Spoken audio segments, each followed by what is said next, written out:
So here I am in LTO La Loma. This is just in the corner of NS Amoranto or Retiro and Araneta Avenue. So bagong location siya from Biak na Bato and bigger space. And here may emission testing naman sa loob worth 600. I had my emission in Apollo. 600 din. Funny thing is, nung ini-emission nila, pinatay ko yung makina ko. Then I realized, nag-emission sila, naka-off yung engine. Ang alibay sa akin, kasi mainit pa naman, kaya okay lang. So anyway, you just pay 600 for really nothing. But of course, my car naman is always well-maintained and clean. So no issue about it.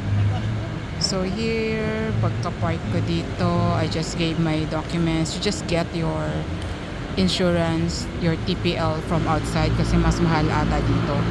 I got mine for about 600 from my previous insurance. And then, you just have to wait for your document. So, maluwag siya. I think dati itong basketball court. Then very few people. So last year I had my emission in QCIS in Pag-asa. It's a one-stop shop. Lahat emission, parang ganito rin. But everything is online. Like I paid online. But the emission costs a lot more, like 850.